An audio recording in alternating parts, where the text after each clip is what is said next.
Hi, it's Dan, and welcome to another episode of Smuggling Hope, where we're going to talk about why none of you is going to be in heaven today. And why that sounds a little odd, I'll break that down. We're going to unpack that statement. But before we jump into today's episode, I just want to thank everybody for catching us on YouTube or listening to us on Spotify or Apple Podcasts. And again, we're trying to spread the message of hope by giving people Catholic counsel for their community, drawing upon the best practices in mental health, the research surrounding things to optimize your relationships and your general sense of daily living. So your relationships with your children, your spouse. If you're a single person, we want you to have an optimal experience of your daily life, and a great way to evangelize people and a great way to share good news is really to operate in this way. I think Jesus was a person who converted. He's God and man, and he converted people primarily though through healing. So hopefully this podcast does some of that for you, provides you with information you wouldn't normally get, and it's easy enough to share with the people you care about. If you want to support the podcast, obviously the best way to do that is to click the subscribe button, or if you are feeling up to it, give us a 5-star review, because obviously that bumps the algorithm, helps people to find the podcast, recognize it, and see it as relevant for them. And the more people that get the ideas in this podcast, into their families and communities and churches, I think the better it is. So before I go in depth into today's episode, a shout out to the sponsor of this program, which is Hearts Renewed. Hearts Renewed is an online marriage transformation program. I want to get this program into the hands of as many married Catholics as possible, or those that are preparing for marriage.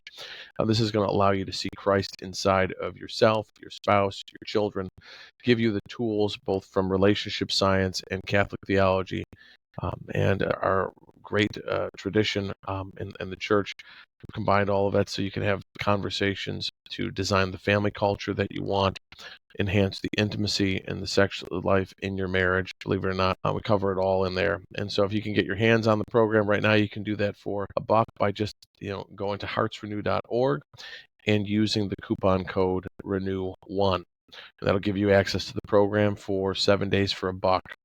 So if you're, especially if you're a person who's had it with your marriage or is having a really difficult time, or somebody who's had a really difficult time in their marriage right now, have them take a look at that program. It's great for people who, might be at odds with their spouse. Do it on your own.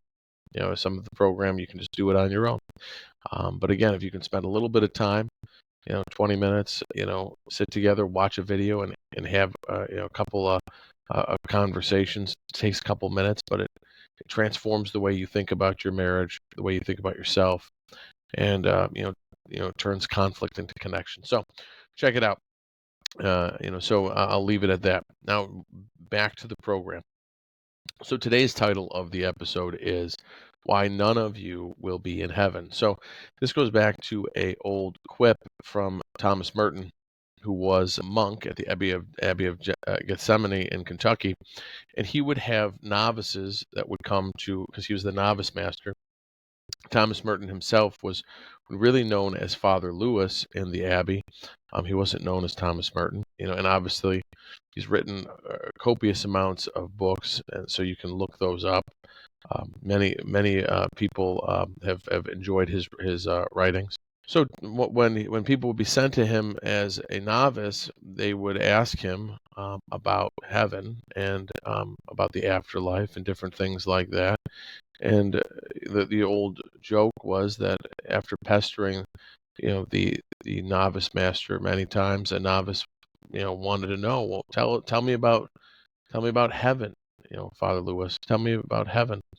And Thomas Merton looked at the novice and said, I'll tell you one thing, none of you will be there. And Thomas Merton had a way of irritating, I guess, some of the monks in the Abbey, from what I've been told at times, because he would talk in like riddles and metaphor, but none of you will be there. And the reason why he said that is because in heaven, the only thing that exists in heaven is permitted to be there is everything that perfectly reflects God. And so any parts of you or any parts of me that do not perfectly reflect God they have to burn away. Now, they either burn away through our own efforts to repent and change our life and conform to the gospel and obedience to God by surrendering and, again, this conversion process here in earth in our earthly life. But then the other way that that happens is that we go through purgatory. Now, Protestants oftentimes struggle with this concept, and even Catholics do. But think about purgatory as this experience. Well, let's say you're invited to a wedding, and it's for somebody that you really love and you really want to have a good time, and all of your friends are going to be there, and everybody's dressed to the nines, and you are in your car watching all of these people well dressed, beautifully, coiffed hair, all this stuff, and they're getting out of their limos and they're going into this giant wedding. And you look at yourself and you are dressed like you've been, I don't know, feeding pigs for the last month and a half. You look terrible. You smell terrible. Now, you still want to go into the party. You can see the party. Your people are like going in, they're joyful, they're expecting you. You're going to want to change your clothes. And so, what purgatory is a mercy that God offers people so that they can perfectly experience the love of God. And so, it's giving us that ability to clean our clothes or be given brand new to go and join the party, so to speak, or to enter into heaven, to receive the full love of God. Because all of these imperfections, we will be disgusted by them. And so, a lot of times I think people forget this and they forget about the need to really convert ourselves. We can't live this life and be, I don't know, laissez-faire about how we live. So today in this conversation, I really want to talk about what this means to really, live in a way where we are moving closer to holiness and getting out of our own way. Because, like I said, none of us is going to be there, in the sense that these imperfect parts of us, the selfishnesses, the vanities, the attachments, they all have to go away. And so, we're going to talk about these attachments today, how to practice, what a lot of times people will say is detachment. And detachment is a prerequisite really for purity of love. Because if you caught the last podcast where we talked about idolatry and anxiety about people, is that we really were talking about how people form these attachments. And when if you think about attachments to anything, like we hold on to it, when you grab something or you're attached to something, it produces physiological tension, right? If I'm attached to and I grab a hold of a spoon, or I grab a hold of a person, it produces tension, and the tension produces fear, right? And this focus on myself. It's odd because oftentimes I'm not even focused on the object or the person. I'm really actually focused on myself. And the more I'm focused on myself in a fear-based way, the less I want to give of myself. And so as we think about trying to free ourselves to be better vehicles of love for our spouse, for our children, and to be encountering other people in this way, we really want to learn this practice of detachment, because it will allow us to operate in our families. It will allow us in many ways to enjoy our life. There's a lot of people, like, they don't experience joy, right? Sometimes people will say, like, how can you recognize like the state of your own soul? Well, I mean, that's very hard. Some people have a grace, right, to recognize the state of their soul, but there are fruits of the spirit that we can see in people. And one of the big, I mean, when earlier today, I was, walking through the parking lot, and there was a young man with Down syndrome, and he was super joyful. He was holding the door for me, and he was asking me about my day, and he was very excited. We were going into the gym, and he was very excited to go into the gym, almost as if it was the first time he'd ever gone to the gym. But I know that it was not, because I've seen him there before. But he was incredibly joyful, and he was completely present in the moment, right? And so, very little attachment, very little self, I guess, self-concern, right? He was not fixated on himself.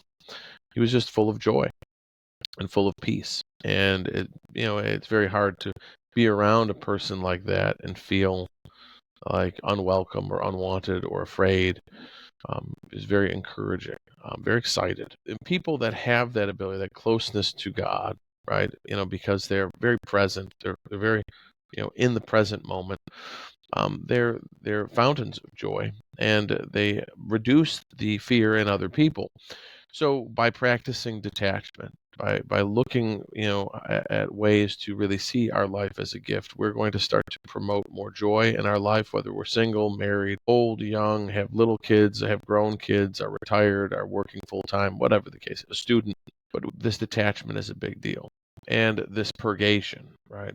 Purgation is that burning away of the things that are not reflective of God. And so it's super important that we learn to think about that, right? And in the last episode of the podcast, and again, if you haven't listened to it, go back and listen to it, about idolatry and eggshells, is this idea that I have this, I need to have an image of who I want to be at the end of my life. And we really talk a lot about this in the Hearts Renewed program, because that image of self is so important to have a healthy focus of confidence. Something measuring what I can control. Because if it's bad business to focus on or measure what you can't control, you'll be anxious very quickly. So we're going to go through a bunch of that. So we'll start really like with this idea of detachment. So detachment means that everything in your life is on loan, and it's going on. It's going away. It's going back to God. So your children, your home, your money, your car, it's all on loan.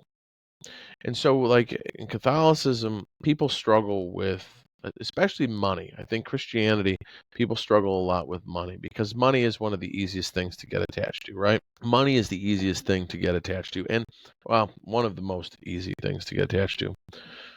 But the reality of it is that we have to choose whether or not we own our money. It's my money. It's my money. Or we are stewards of our finances. And being a steward means to understand that what we have is a gift, and that we are responsible for the gift. So this is why this is so connected to detachment. I have children. I'm responsible for those children, for their formation.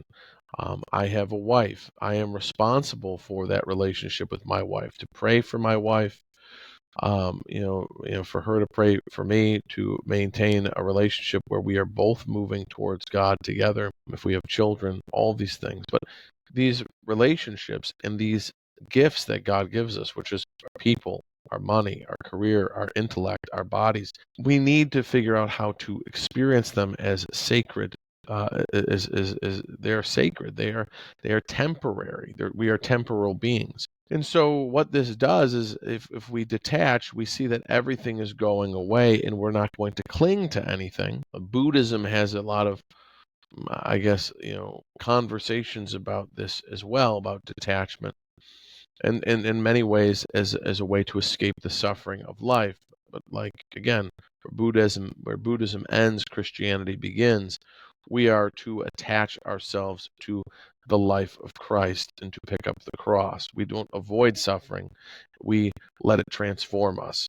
And we are working as the body of Christ to reveal God the Father in the world. And again, that may be a whole other episode of the podcast. But detachment really means that we see everything as a gift and everything's going away. And so it takes on a sacred flavor, whereby we should really be able to slow down and enjoy this cup of coffee with our spouse in the morning, this business meeting, this study group that me and my college friends are sitting down with, this, whatever this moment is, this board game with my kids, this, wedding of my granddaughter, whatever the case might be, that this is sacred, and it's not going to happen again. It's really only happening right now, and it's happening for me. And in that way, like, we should be able to see that God is loving us. But oftentimes we become ungrateful, and we go to sleep. We don't think about the temporary nature of life. We think it's all going to be there forever and ever. But many people, especially people older than myself, know that this life speeds up, and it speeds up quick. Again, if your life is speeding up or feels like it's speeding up, it usually means you're very much attached to certain things and very focused on yourself. And the more focused you are on yourself, the more afraid you're going to become, and the less you're going to experience in this life.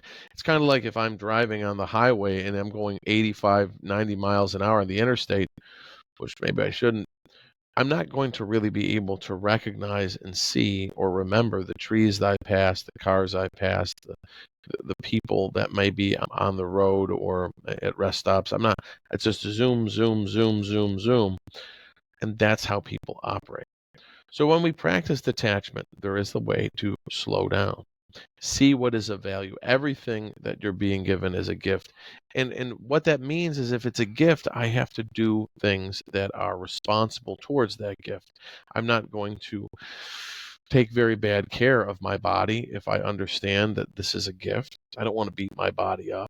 I don't want to regret or not invest in my marriage or in my relationship with my spouse or with my children or with my parents or with my friends, because there'll be a day I can't call them. There'll be a time I can't go out to breakfast with my parents. There'll be a moment where my 7-year-old won't want me to pick them up anymore. And yet I'm frustrated because I have a back injury and I don't want to pick up my kid and carry them up the stairs. Again, everything takes on a sacredness if we are detached.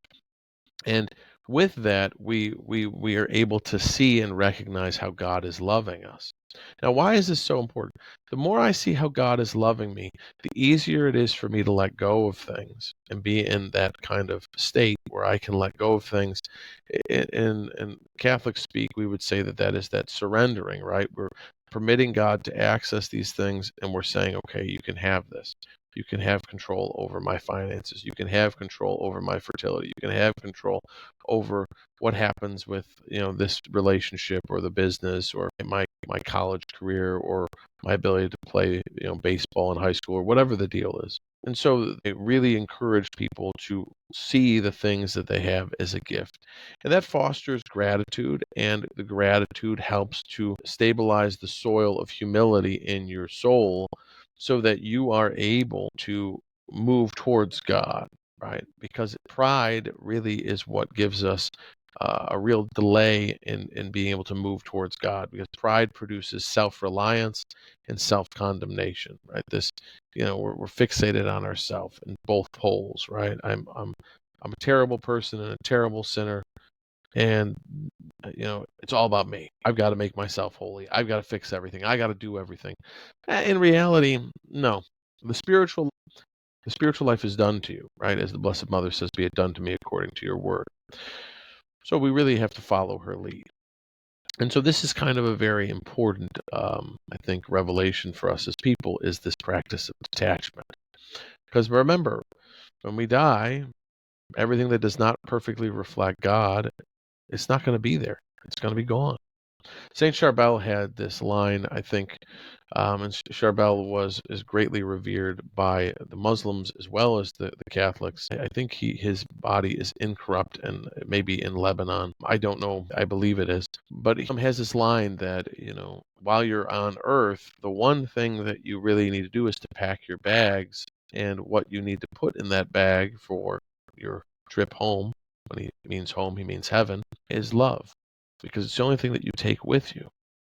And so as you think about detachment, as you detach, you are also going to simultaneously be caught up in looking for ways to increase in love. And the more you increase in love, the more you're able to decrease in fear, and it produces a freedom to be able to speak the truth, a freedom to be able to love people who are afraid or have different beliefs, or maybe they don't like you, or maybe they see you as the enemy. But because you're detached, and because you're not necessarily focused on the things of the world as much, and you're not as self-concerned, right?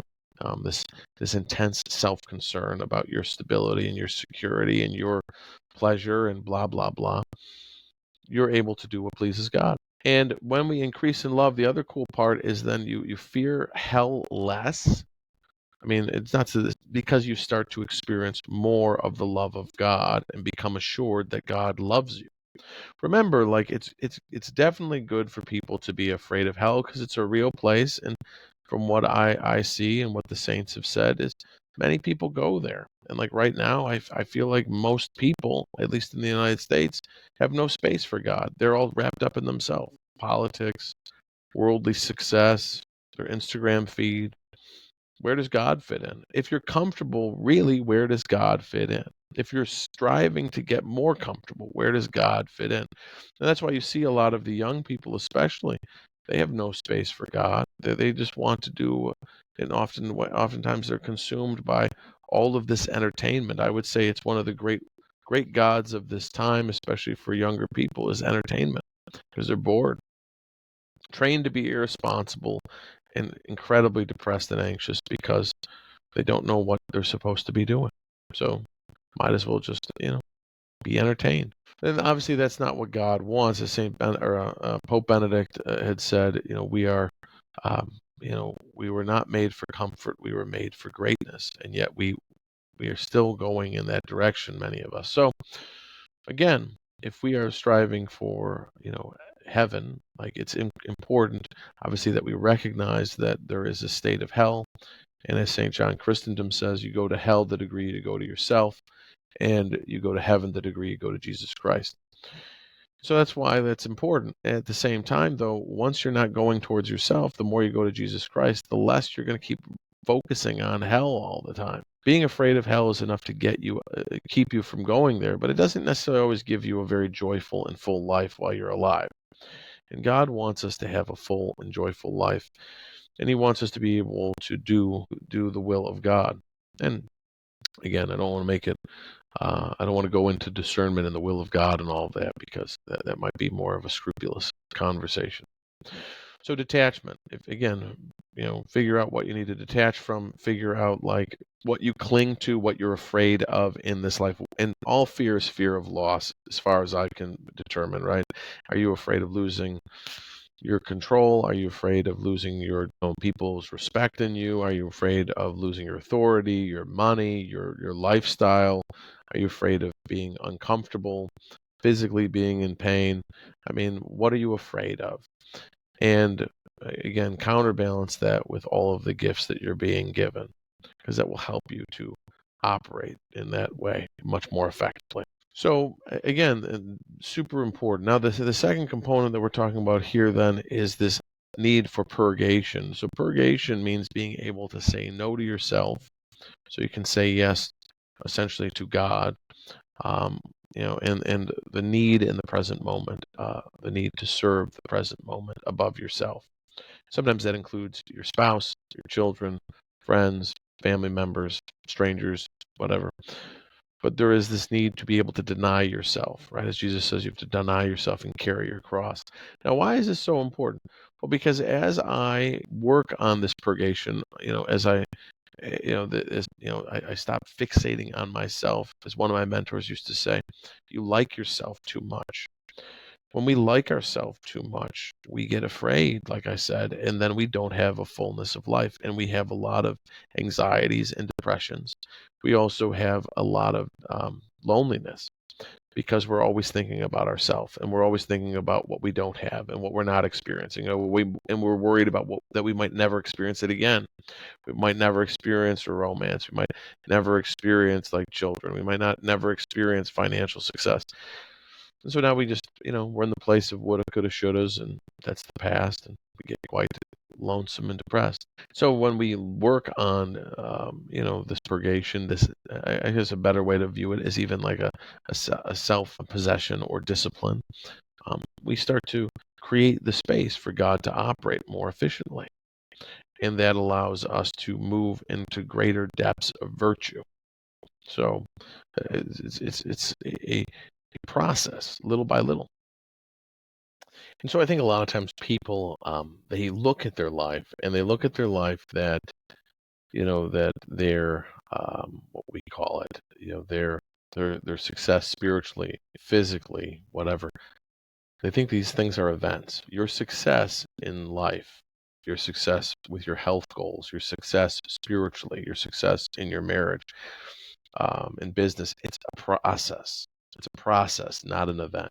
And what we're really trying to do is perfect the process where we become more like God and less like ourselves. And so again, that twofold process there, we have the detachment, right? The detachment by being grateful and seeing things as a gift. And then the second part is this purgation and this removal of things that do not reflect God. Because like I started out the talk with, in heaven, everything that does not perfectly reflect God is not there, right? And so a lot of times I like to mess with people about this because people are, I think very prone to spiritual pride, and they believe that they are somehow better than other people based on their religion.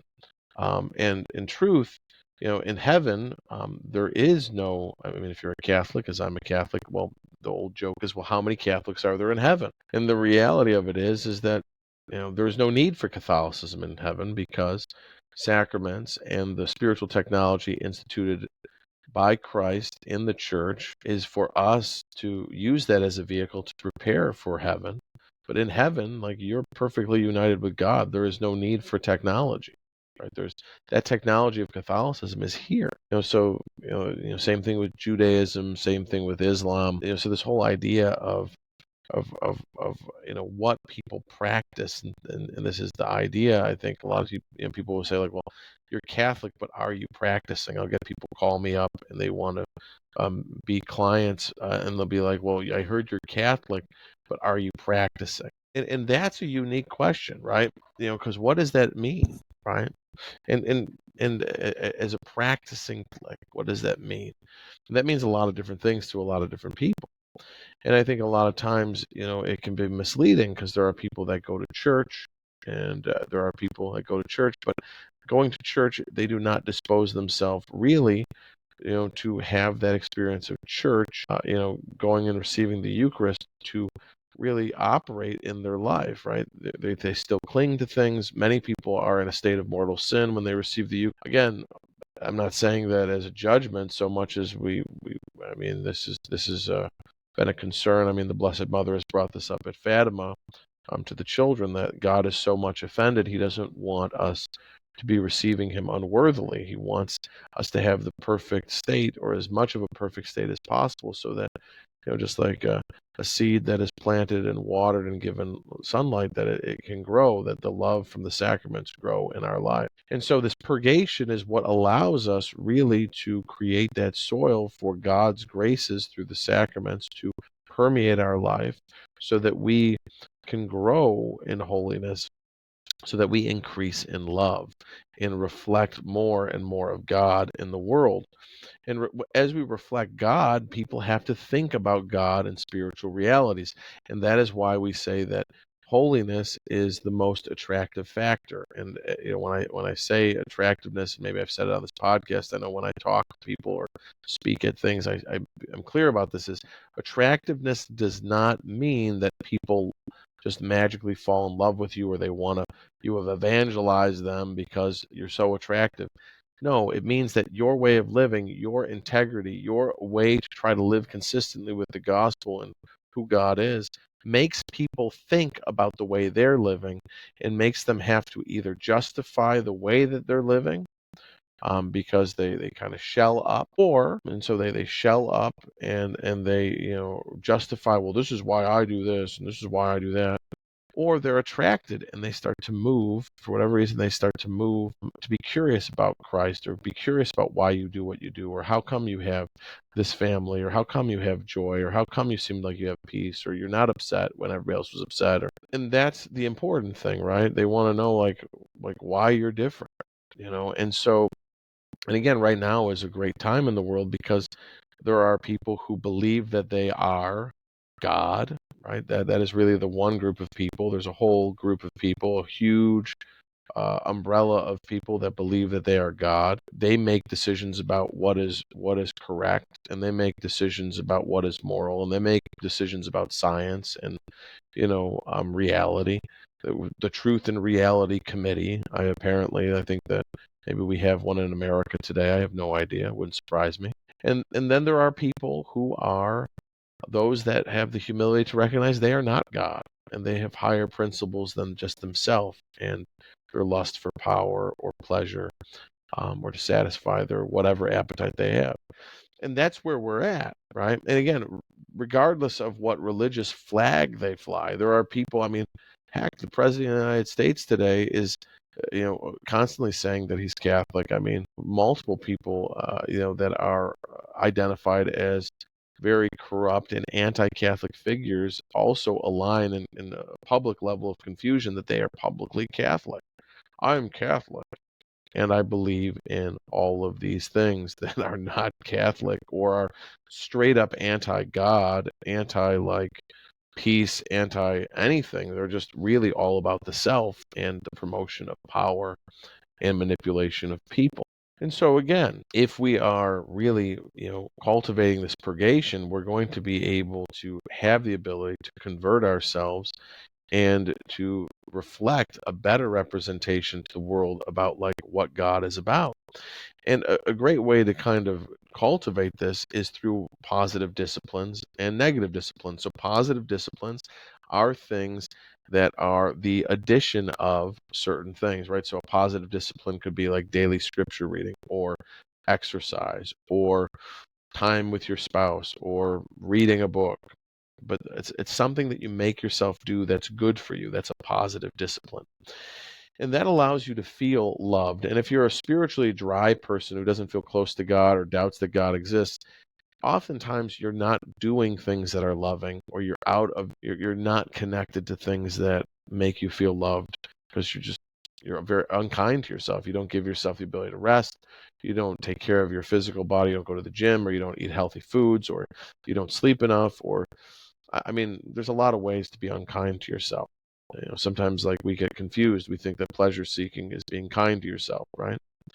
But if you think about it, the person who gets up whenever they want at 11 o'clock in the morning, and they choose to overeat and then overindulge in whatever they overindulge in. Objectively, do we think that person loves themselves?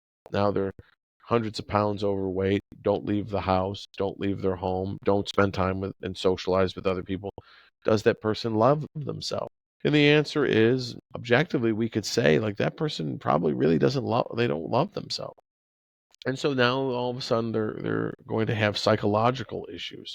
They're going to have physical health issues. They're going to be identifying themselves as being depressed or sad or down or in despair or anxious for whatever reason. So positive disciplines do help us to cultivate a love for ourselves and recognition that we're loved by God.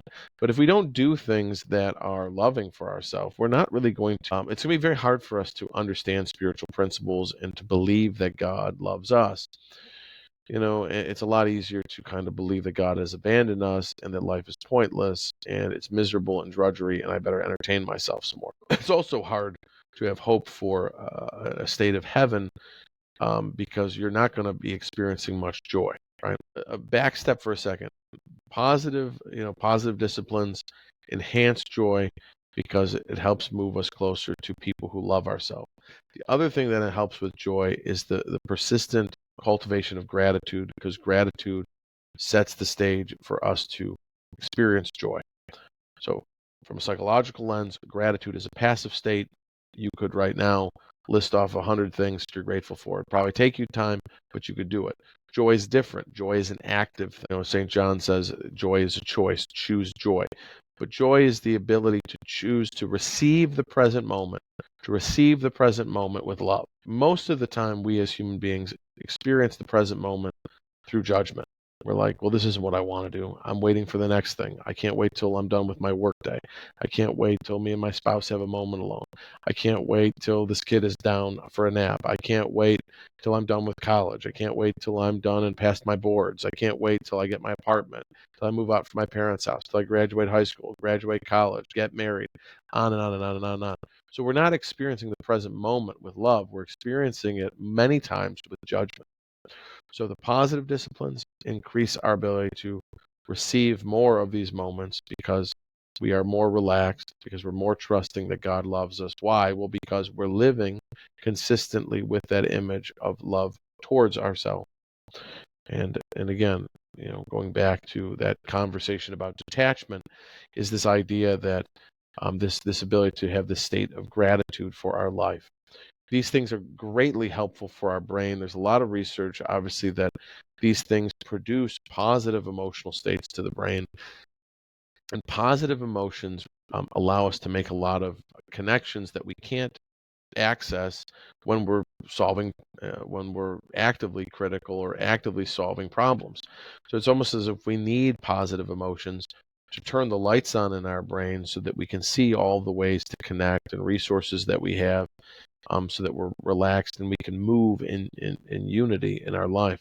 So back to this whole idea of positive discipline. Those are things that we can do that are good for us. Then the other disciplines that many people are familiar with, are negative disciplines. Negative disciplines are things that we remove or take away, or restrict, I guess, right? Maybe it's a better way to say it. So, and these are different ascetic practices. Oftentimes, they're thought to be ascetic practices where we're, maybe we're giving up sweets, at Lent, or we are going to fast from meat, or we might fast from buying things we don't need, or video games, or television, or social media.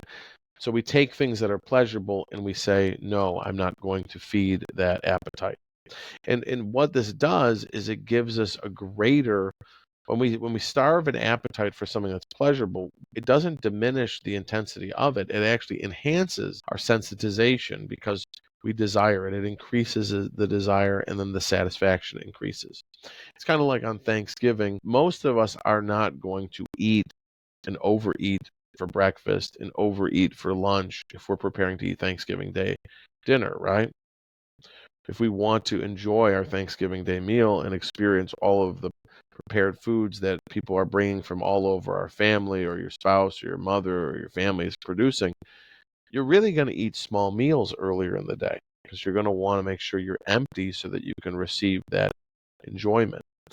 And the same thing again, I sometimes I look at like Thanksgiving, as a good metaphor for sexual appetite as well. As a lot of people believe that they should be constantly consuming, and filling their sexual appetite, but that's not the case. Like what increases the desire and satisfaction in a sexual relationship with your spouse is, again, to have these periods where you're not able to access your spouse for whatever reason, that you're going to kind of, look for a time to, because these moments should be sacred, right? If you're going to enjoy, any of these things, if you want to have more enjoyment and to understand the sacredness of it, make sure that it's not always something that you're giving into, because you start to take it for granted, right?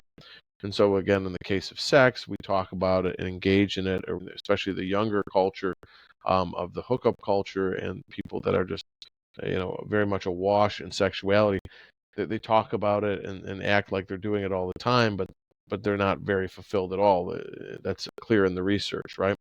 The most satisfied people in their marriages, or the most satisfied people sexually, are people who are in, committed marriages, right? And we can talk a lot about that. If you're interested, in how to enhance, sex and intimacy in your marriage, and all of that, we do have a free download at the heartsrenewed.org site, on intimacy and, your romantic relationship. And that's a super fun, I think, easy to do kind of, resource with your spouse for sure. So, definitely worth checking out. So love the feedback about that. But positive disciplines, negative disciplines, again, we're trying to create space where God will fill, right? It's not all about me. It's not all about what I want. It's not all about my time. I need my time, my time. And again, like, it's funny. I remember years ago, like, I had said to a priest, I said, I'm sorry. I went out to, an abbey for spiritual direction, and I said to the priest, I'm sorry, Father, I've wasted your time. And he said, oh, no, you haven't. You can't waste my time. This is God's time, and he's given it to me, and he sent you to me. And again, that's a completely different perspective on that interaction than I was having. I felt very bad at the moment. And so I want you to think, the more that we are doing these two things, the purgation, the discipline, these ascetic components, we're going to create more balance with our body and our spiritual life and our appetites. We're going to create more space for God. We're going to create more hunger for God too. Awareness of the sacredness of time, awareness of the sacredness of our time with our spouse, our friends, our family, the time in our youth, the time with young kids, even though it's exhausting, the time in old age, or when we're caring for our parents, or whatever you're dealing with, finishing your graduate degree. And then the other thing is this movement of detachment. and really not making idols of any of these things, seeing everything as a gift and that we are stewards of the gifts in our life, so that we're not trying to possess and cling to everything, but remembering that it goes back to God and being aware of the sacredness and the responsibility we have to our body, to our friendships, to our career, to our children, because it's temporary. It's dangerous to think that this moment is going to last forever. But it's funny. The brain is weird. With negative emotion, the brain distorts time. So if you are in pain, right? Again, if you're in pain, and again, I think most vividly about the times I've seen my wife in labor, like she's in pain. And logically, she knows that at the end a baby comes. And I remember our the midwife who delivered a last child. I don't even know if my wife heard her, but my wife was in agony, obviously in labor. And she just said, "Well, in the end, a baby will come. In the end, the baby comes. The baby always comes." And she's not wrong. Obviously, our son showed up. But in that moment of pain, you feel like you're trapped there forever, and you will do anything to escape that moment of pain. It's weird in a positive experience, right? If you're sitting with your spouse or your friends and you're hanging out at a beach house, or you're surfing, or you're at a birthday party for people you love, or it's your own birthday, or you're just these moments of incredible joy and love. The problem is not the same. We are not concerned about this moment lasting forever. Instead, we're worried about maintaining it. So time is distorted. So we have to be, again, the more we escape ourselves, the more we are present, right? It's weird, but to be present is in many ways to escape yourself, as much as, and escaping ourselves in the sense of doing what pleases God, and seeing things maybe the way that He sees them a little bit better. This is going to create more order in our relationships, in our families, in our communities, in our workplaces. And so I challenge you to work on those two things, right? The detachment and the purgation discipline system for yourself. And what are the gifts that I've been given? And what are the things in many ways that I need, to give up, to surrender, to get control of, or to do that are good for me? The things that maybe I don't believe that I'm a good person. I don't believe I'm lovable. Well, but no, you need to do the loving things for yourself. Because if you don't do them, nobody's going to do them. And if you don't do them, then you're going to be like, well, God, what did you do to me? Why did this happen to me? And then that's a dangerous question. So hopefully these are good places to start. But again, I challenge you to do those things. And if you can, your homework is really to, think about what we've talked about. Try to teach some part of this to a friend or a family member. Talk about this, have a conversation. Because if you do that, it's going to stick with you, and it will hopefully germinate into something else where you can manifest it more into a behavior, or a conversation, and it will have a lasting impression. Okay? So go out and smuggle some hope wherever you can, and keep sending me your conversations, your questions, your feedback about the podcast. And again, subscribe on YouTube if you haven't already done so. If you want, if you're looking for me to, bring on more guests, I'd love to give you or have you send me some of the recommendations of people that you think I should interview on the podcast, or the resources that are available. Obviously, there's a lot of brilliant people out there, but we're going to keep this going. So thank you again. And again, if you want to follow up on the marriage program, go to heartsrenewed.org for all those free, resources available for married couples. And, use that code renew1 if you want to try the full program. Again, everybody that's tried the program has purchased it. So check it out, and keep me in your prayers. Take care.